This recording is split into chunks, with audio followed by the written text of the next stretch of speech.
Buen día, mi nombre es Dayanlizeth Viloria Acuña, tengo 19 años y soy estudiante de Derecho de la Universidad Cooperativa de Colombia, sede Ibagué Espinal.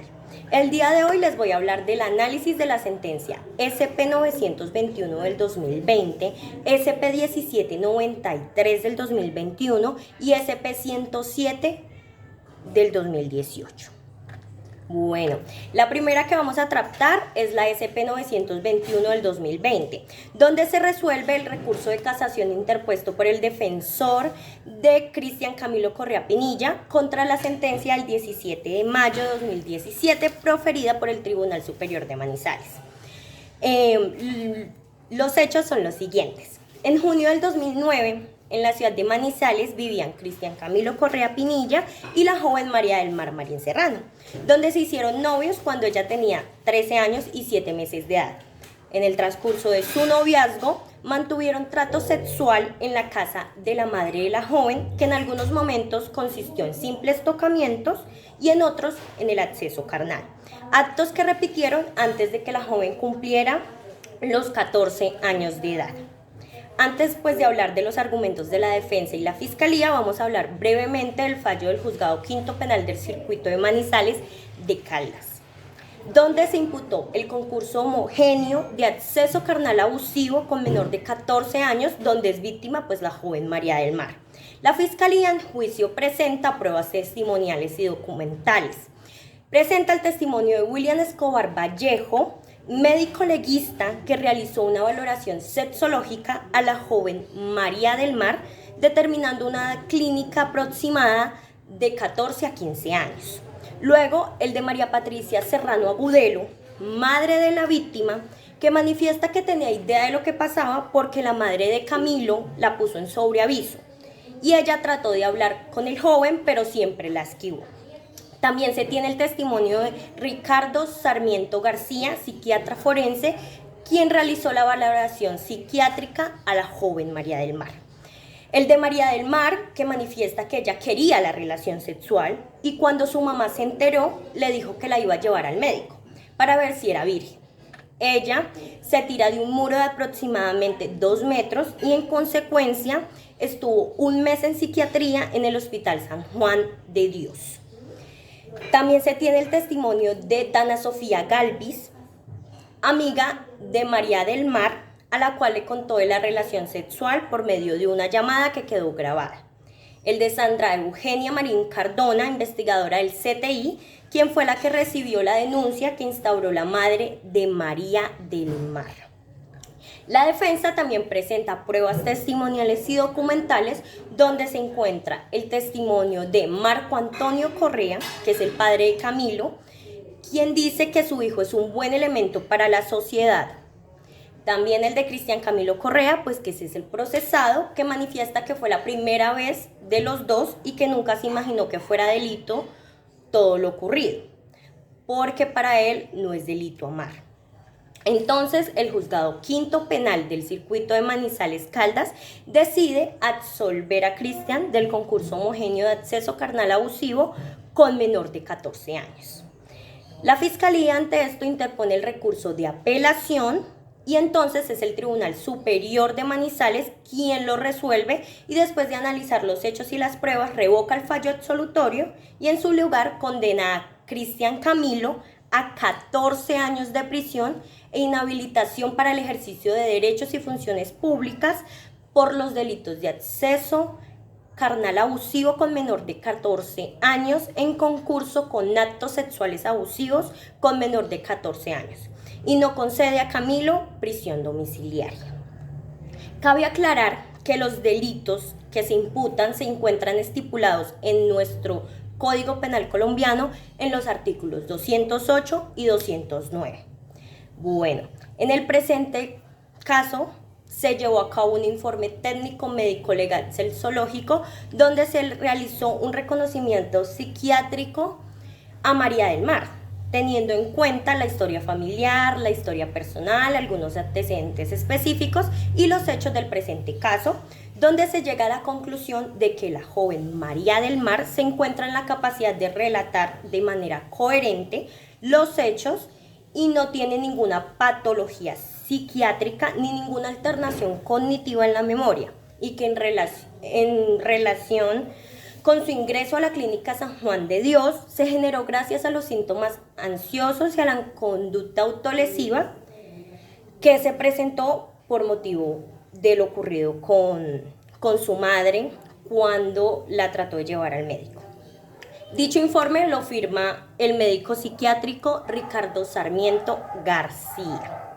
Aclarando los puntos antes mencionados, ahora sí podemos hablar de la teoría y los argumentos de la defensa. La teoría de la defensa es la teoría del error de prohibición y postula dos cargos por violación indirecta de la norma, por errores de hecho. El primero, un falso juicio de identidad, que es el principal, y el segundo, los falsos juicios de identidad, que son los subsidiarios. El casacionista argumenta que al tribunal dejar de aplicar los artículos 11 y 32.11 del Código Penal referentes a la antijuridicidad material y el error de prohibición. En el primero, por ausencia de antijuridicidad material, dice que la conducta es contraria a derecho, pero no toda conducta típica y contraria a derecho es antijurídica. Además, dice que los juzgadores asumieron posiciones antagónicas en relación con la antijuridicidad material en los delitos contra la libertad, integridad y formación sexuales. Mientras el acuo sostiene su inexistencia, el adcuen dice lo contrario. Respaldado en el fallo del 2 de julio del 2009, él no comprende por qué el acceso carnal abusivo, siendo delito de peligro abstracto, contempla una presunción iuris et de iure, la cual resulta incompatible con el mandato del artículo 11 de nuestro Código Penal. De igual forma, al ignorar los aspectos relevantes expuestos por el médico Sarmiento García, que fortificaban la tesis de la antijuridicidad material, y en su lugar acudir a la presunción de derecho, admisible en vigencia el decreto 100 de 1980, sin tener en cuenta el principio de lesividad propio, en el precepto legal se infirió grave daño al acusado que solo puede ser reparado por el pronunciamiento que se le reclama a la Corte. Pues cuando el adcuen negó el error de prohibición, ratificó que el acusado era conocedor de la conducta reprochable por ser un adulto y no un niño. Y pues a raíz de tal afirmación, y como la sentencia concluye que el implicado, es decir, el procesado, conoce después la ilicitud de su comportamiento y la prueba, pero no muestra que ese conocimiento sea anterior. El error, alega, se estructura. Ya teniendo claros los argumentos de la defensa, podemos hablar de los argumentos de la Fiscalía y el resto de intervinientes. Bueno, tenemos que la Fiscalía argumenta que en la realización de los delitos tipificados en los artículos 208 y 209 del Código Penal, aun cuando el sujeto pasivo de su aprobación, el legislador presume su incapacidad para disponer de su sexualidad.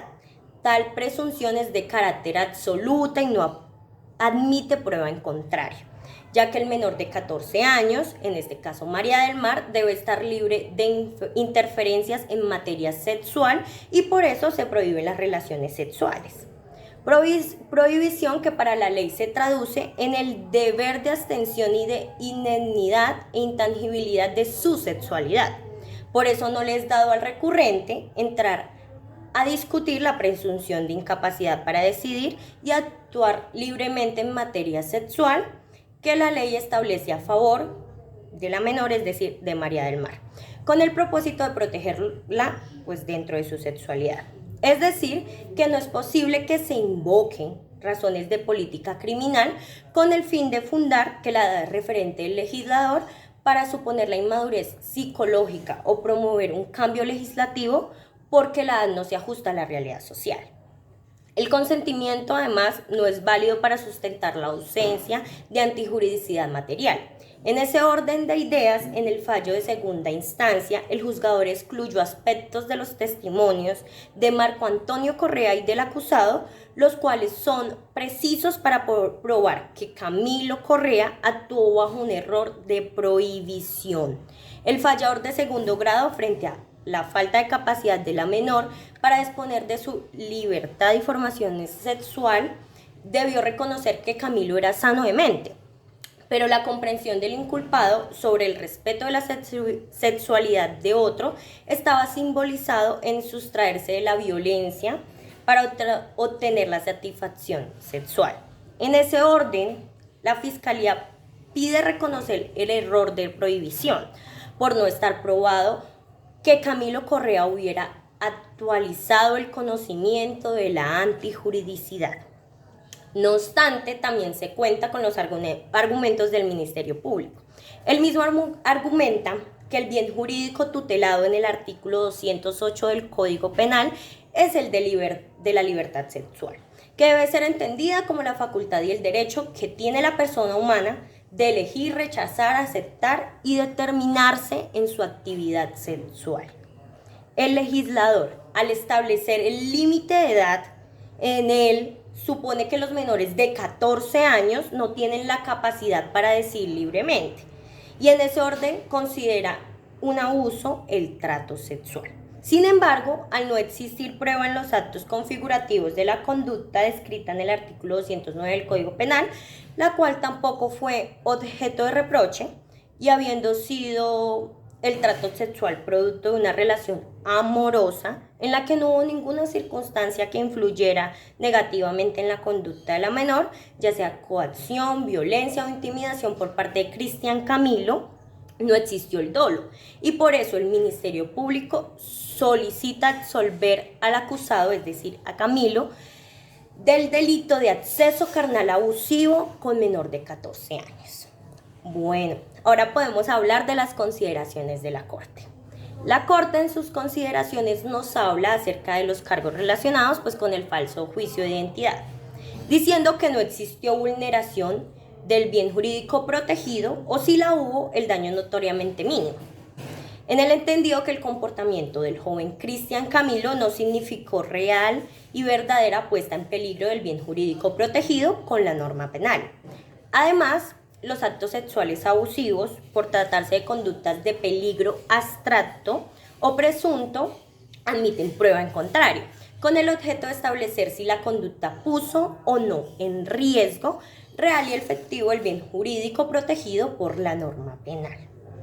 Asimismo, la Corte nos dice que los procesos de socialización del día de hoy son diferentes a los de la década de los 80, en la que se criminalizó el acceso carnal abusivo con menor de 14 años, sin que se pueda pasar desapercibido el papel que en este momento juega la televisión y el Internet en la actualidad, y que permite el acceso a páginas pornográficas.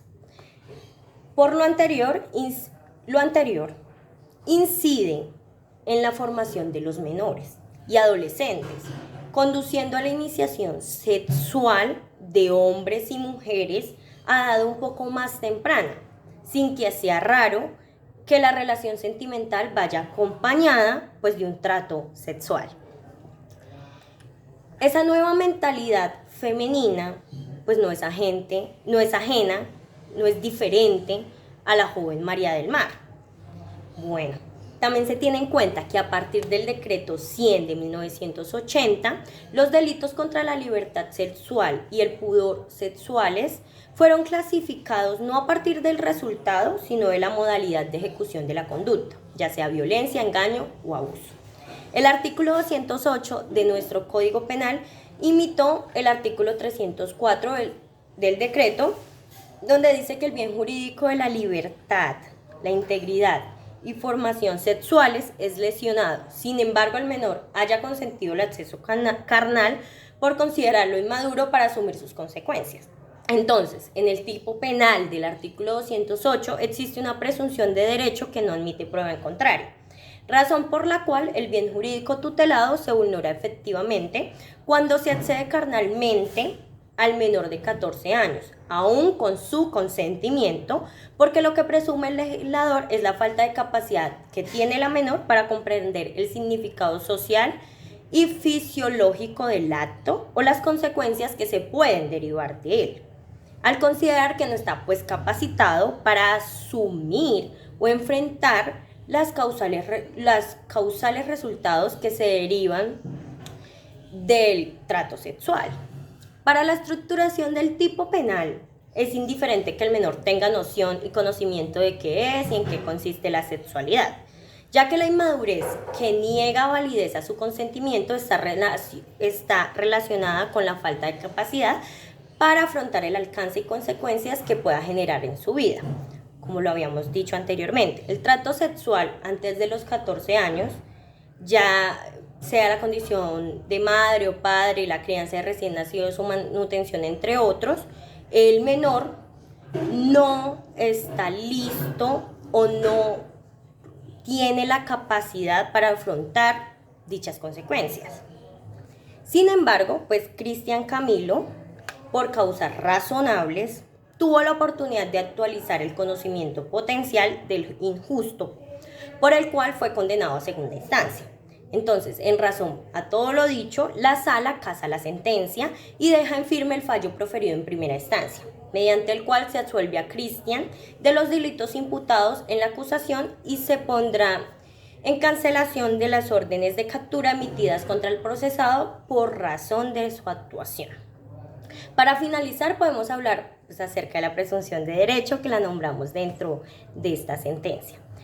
Bueno, la presunción considera que un determinado hecho o acontecimiento es verdadero y aprobado por la ley, mientras no se demuestre lo contrario. Hay dos clases de presunción. La presunción es iuris tantum, que admiten prueba en contrario, es decir, su certeza refutable. Y presunciones iuris et de iuri, que no admiten prueba en contrario, por tal razón son irrefutables. Ahora bien, el error de prohibición del que tanto hemos hablado, ¿qué es?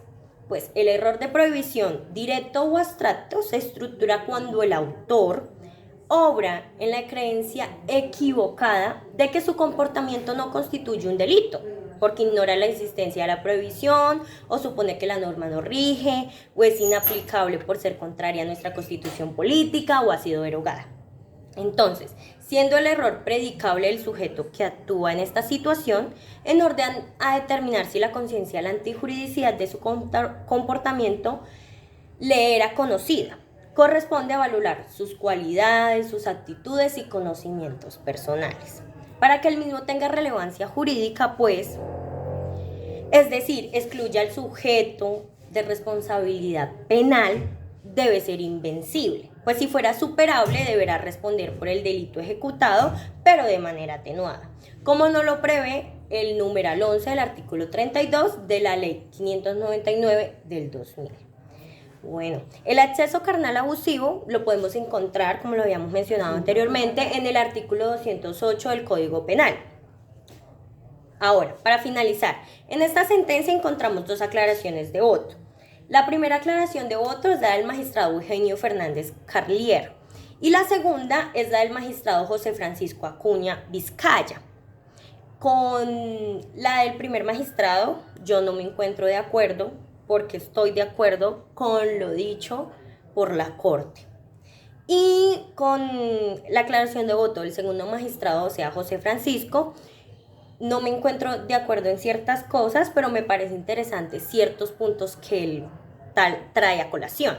Bueno, en ese orden, la Corte resuelve casar el fallo del 17 de mayo del 2017, proferido por el Tribunal Superior de Manizales, de acuerdo con el cargo segundo de la demanda, y en su reemplazo, dejar en firme el dictado por el 13 de noviembre del 2014 por el Juzgado Quinto Penal del Circuito de esa ciudad, que absolvió al joven Cristian Camilo Correa Pinilla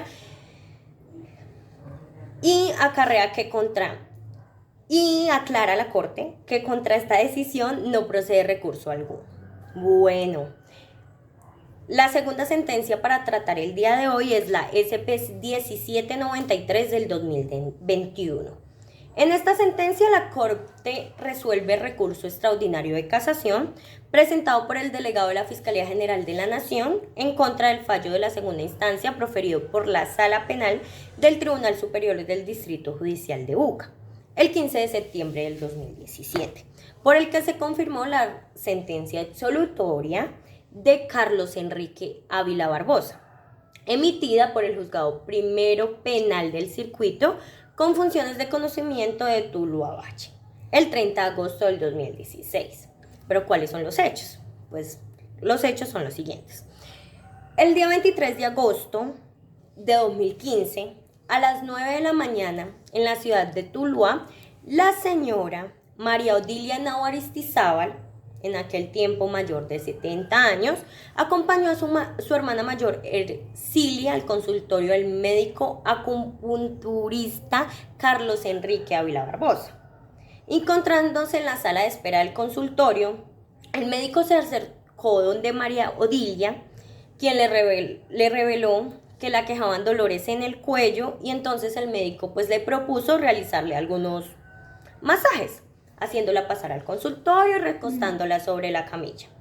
En el curso de dicha terapia, el acusado comenzó a acariciarla en sus partes íntimas, procediendo luego a taparle la boca con una mano mientras le pedía que guardara silencio, y sacó su miembro viril, la bajó parte de los pantalones a la señora y la accedió por vía vaginal.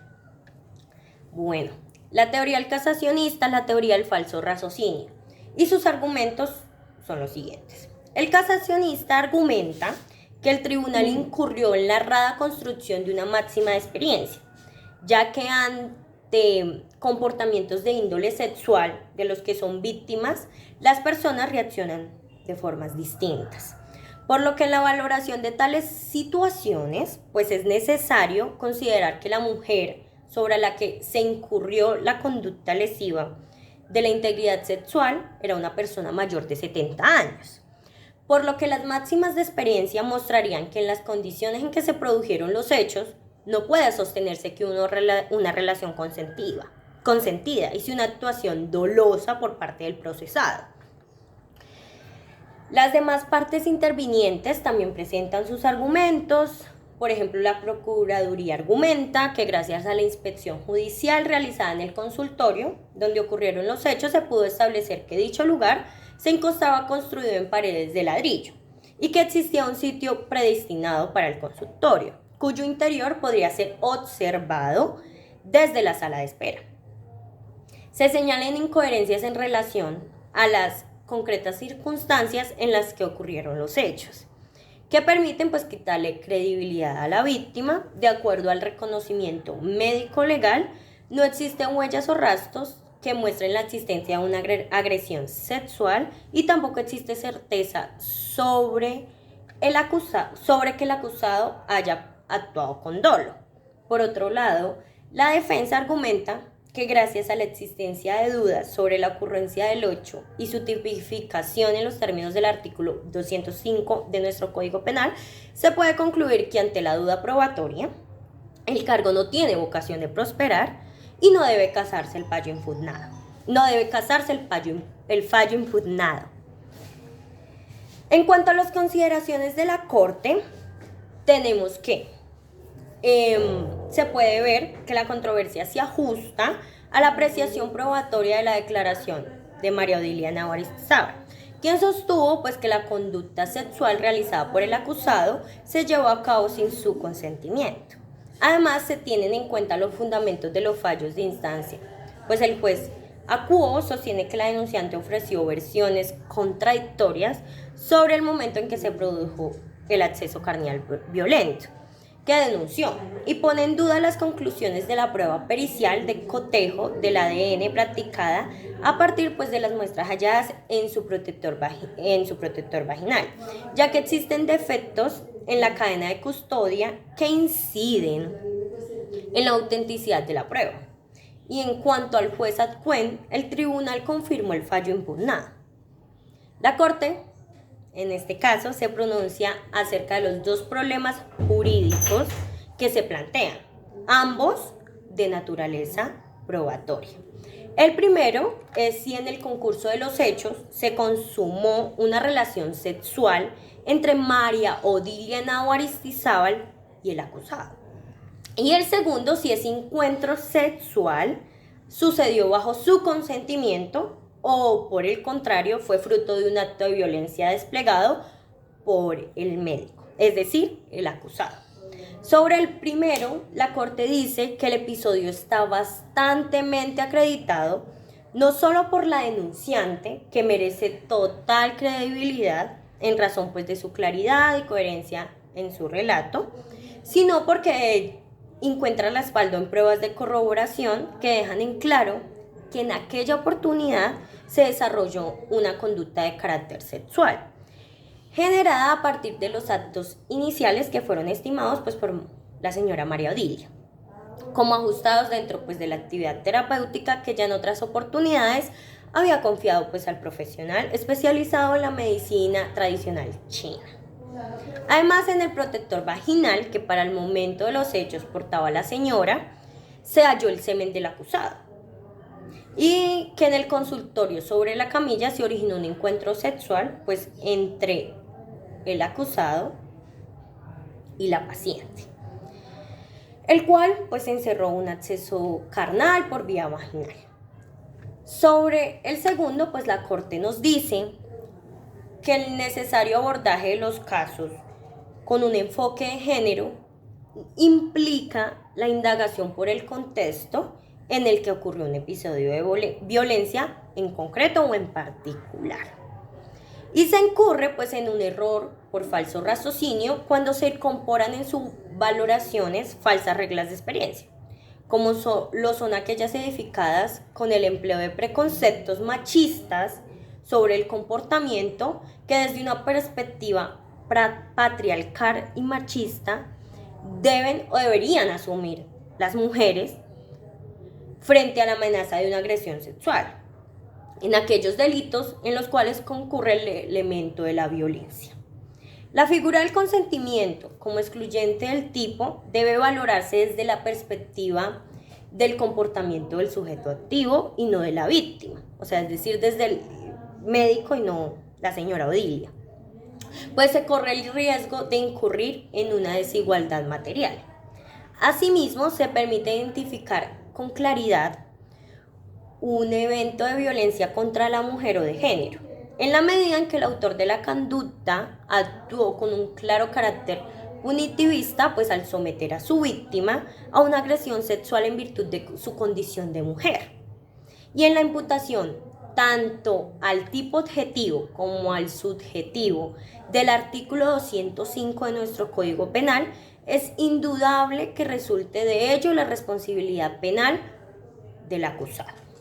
Entonces, no cobija al acusado la circunstancia de ausencia de dolo, fundada en un error de tipo, ya que las circunstancias que rodearon los hechos admiten ver con claridad o se puede ver con claridad que tuvo conocimiento de los elementos del tipo objetivo que están estipulados en el artículo 205 de nuestro Código Penal. En ese orden, pues es importante saber qué es un estado de shock. El estado de shock es un estado que nace luego de que una persona pasa por un suceso, un evento traumático. Ese suceso o ese evento traumático limita en la persona la facultad de hacer frente a las emociones que siente. O sea, pierde la facultad de actuar frente a las emociones que está sintiendo en el momento. Bueno, en cuanto al acceso carnal violento, debemos tener en cuenta que se encuentra en el artículo 205 de nuestro Código Penal colombiano. Por todo lo dicho anteriormente, la Corte resuelve casar la sentencia imputada y declarar a Carlos Enrique Ávila Barbosa autor responsable de la conducta punible de acceso carnal violento agravado con la pena de 192 meses de prisión y pues la inhabilitación para ejercer derechos y funciones públicas en ese mismo transcurso de tiempo, además sin derecho a prisión domiciliaria. Y por haberse condenado pues al acusado por primera vez en casación, ya que en las dos primeras instancias se absolvió, le asiste el derecho de activar el mecanismo especial de impugnación. Bueno, para finalizar tenemos la sentencia SP-107 del 2018. En esta sentencia la Corte pues examina pues en su sede de casación la sentencia de segunda instancia proferida por el Tribunal Superior del Distrito Judicial de Medellín, El 28 de octubre del 2016, por medio de la cual pues se revocó la absolución emitida en primera instancia el 17 de marzo del 2016 por el Juzgado Primero Penal del Circuito de Itagüí. Y en su lugar pues se condenó a Nelson Javier Castaño Sánchez como autor del delito de acceso a acoso sexual, por el delito de acoso sexual. Pero se preguntarán cuáles son los hechos. Pues veamos. En el mes de mayo de 2011, pues en horas de la noche, cuando se hallaba durmiendo en una de las habitaciones del hogar juvenil campesino del municipio de Angelópolis, Antioquia, el adolescente de 14 años de edad llegó a su cama Nelson Javier Castaño Sánchez, que era el director de la institución, quien sin forzar o amenazar al adolescente frotó por cerca de casi 30 minutos sus partes íntimas, hasta cuando el joven, que durante las maniobras acogió un comportamiento pues pasivo, como que no reaccionó, decidió abandonar la cama y situarse al lado pues de un familiar suyo acomodado en otra de las camas. Al día siguiente, el joven acudió con 2 de sus primos a reclamarle el hecho a Nelson Javier, quien les entrega 60,000 pesos para asegurar su silencio. Pero cuando fueron sometidos pues a interrogatorio por parte de los padres respecto pues del origen del dinero, terminaron por dar a conocer lo sucedido y de inmediato pues fue denunciado ante las autoridades Nelson Javier por lo sucedido esa noche. Bueno, en cuanto al casacionista, vemos que la teoría del casacionista es la teoría de la ausencia de tipicidad y la teoría de la afectación sustancial de la estructura del proceso. Sus principales argumentos son que en la acusación se atribuyó al acusado el delito de actos sexuales violentos agravados, pero nunca se precisó de manera fáctica en qué consiste la agravación fijada en el numeral segundo del artículo 111 de nuestro Código Penal. Además, la conducta que debió ser objeto de imputación y acusación, acorde pues con la descripción fáctica, es la injuria por vías de hecho, ya que nunca se especifica desde cuándo se conocían los sujetos o cómo el cargo de Néstor le daba particular autoridad sobre el acusado.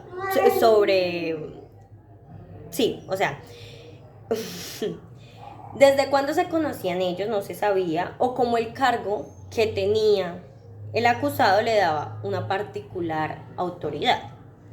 Lo que se debe definir es si se hace o no posible pues condenar por acoso sexual cuando la acusación versa por acto sexual agravado, fue suficientemente desvirtuado pues en las instancias.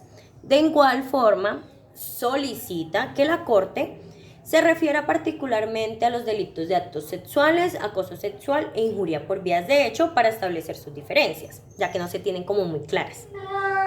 Bueno, la Fiscalía argumenta que el menor no hizo actos apreciables de consentimiento, ello no conduce a asumir que se aceptó la ofensa y que es por eso por lo que la acusación se trató por la conducta punible de acto sexual violento agravado por la posición distinguida pues del procesado. Asimismo, no se materializa el delito de injuria por vía de hecho, aunque sí se invadió la intimidad sexual del joven. Por lo anterior, se pide que no se case el fallo impugnado en casación. Bueno, el Ministerio Público. El Ministerio Público argumenta que el principio de congruencia no fue violado, porque la conducta punible pues varió hacia un menor rango. El Ministerio Público argumenta que el principio de congruencia pues no fue violado, porque la conducta punible varió hacia una de menor rango, pues ubicada en el mismo capítulo. Además, el procesado, pues valiéndose de su particular autoridad en cuanto director pues del hogar juvenil campesino, sometió a tocamientos en sus partes íntimas al menor, quien por el temor que ello lo causaba no pudo resistirse, aunque después abandonó la cama para refugiarse pues en la cama de su primo. Entonces se pide pues por los motivos antes dichos, se pide que no se case la sentencia. En sus consideraciones más importantes, la Corte sostiene que, como se concibe afectado el principio de congruencia, en la Ley 906 de 2004 era posible emitir sentencia sobre hechos o denominaciones jurídicas distintas pues a las que se formularon en la acusación, que el delito de injuria por vías de hecho en los casos en los cuales se acusó por la conducta punible de acto sexual violento y pues dada la menor entidad punitiva del primero, pues no ocasiona como la mutación del núcleo fáctico del delito como tal. Asimismo, la injuria por vías de hecho que se encuentra en nuestro artículo 226 del Código Penal dice que en la misma pena prevista en el artículo 220 incurrirá el que por vías de hecho agravie a otra persona. Ahora, lo anterior se trata de las formas distintas a las verbales, en que se ofende el honor de una persona, como cuando se le abofetea, se le escupe o pues se le somete como un escarnio, cuando ese es el querer del ofensor, porque puede entrar en matices sexuales, ya que este es uno de los aspectos que más pueden incidir en el honor de las personas. Los casos que implican a través de este medio la injuria no pueden desbordar el simple tocamiento, caricia fugaz o imprevista, porque pueden ser superados estos límites y la conducta va a derivar hacia otros tipos penales, pues dada la mayor amplitud del bien jurídico afectado. Si no cabe duda de que el sujeto activo elaboró maniobras evidentemente constitutivas de actos sexuales, acorde pues con la textura abierta que estos comportan, el delito nunca puede adaptarse típicamente dentro del espectro pues de la injuria por vía de hecho.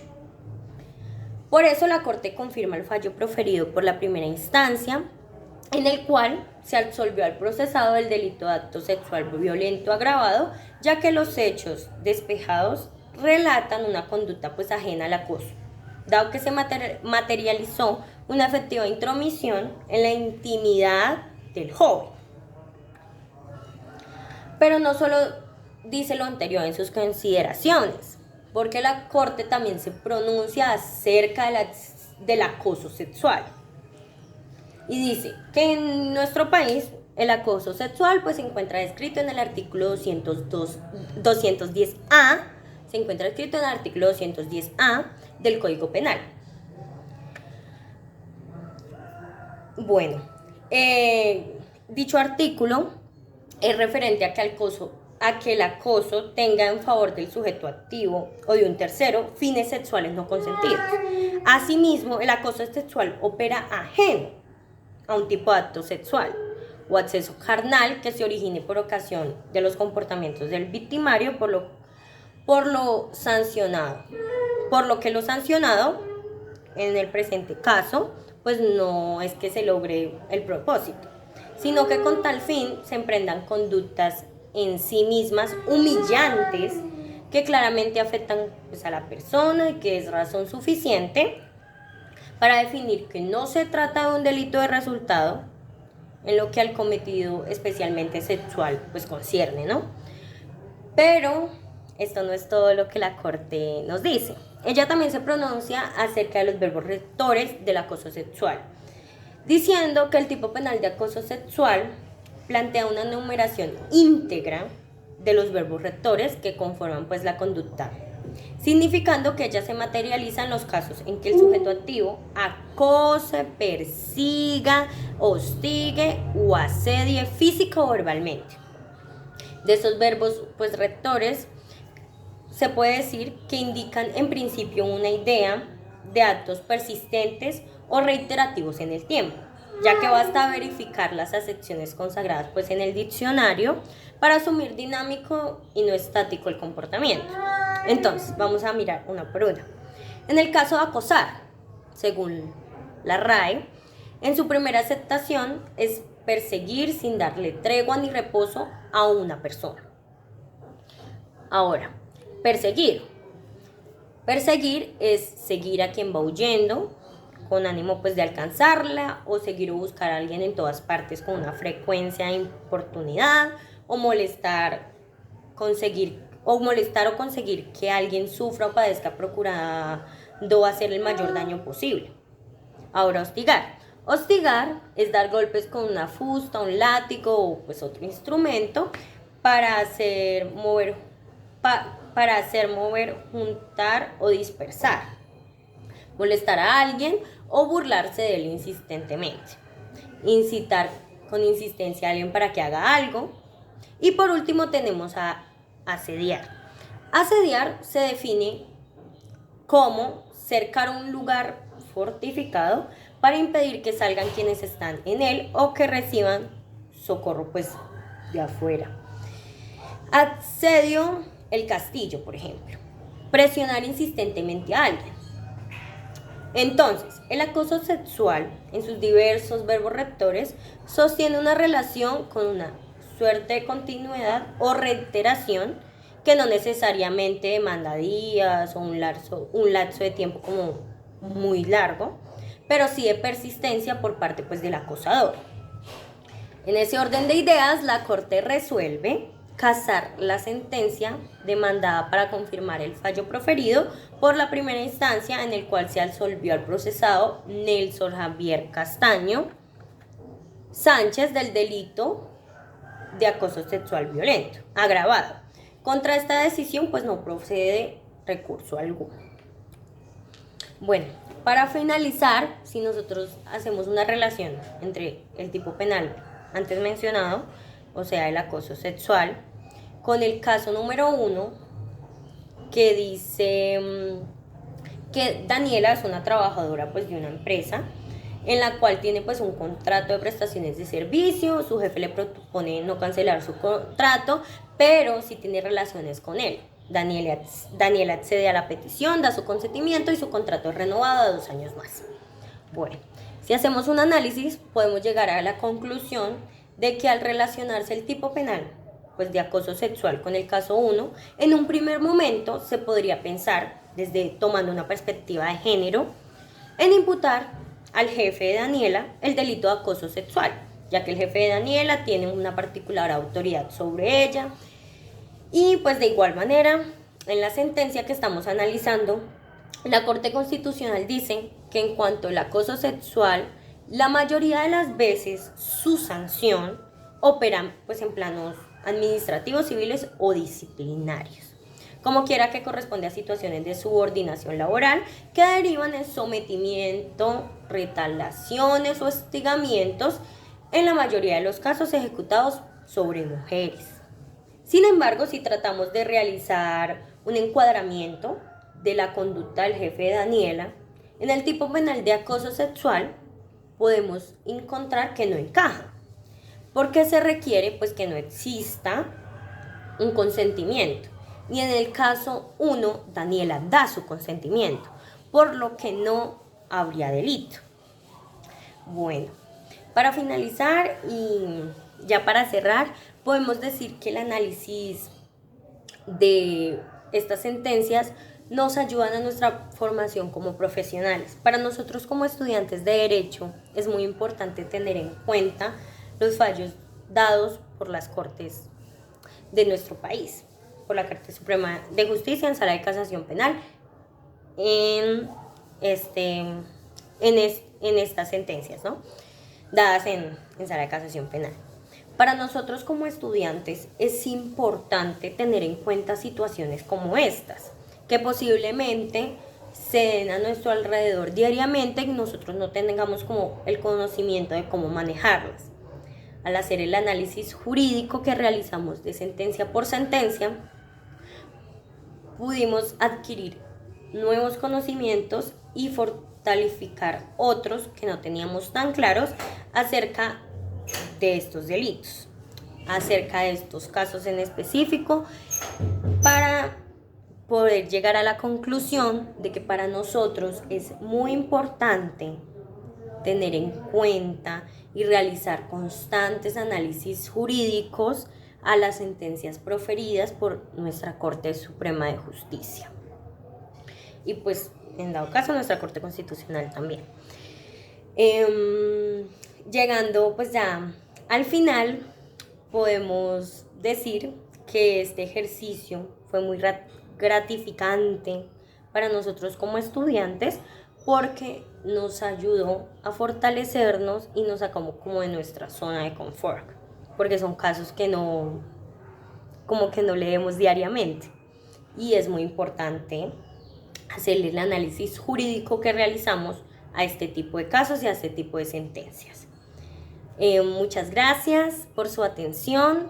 Pues es un placer estar con ustedes y nos vemos en la próxima. Chao.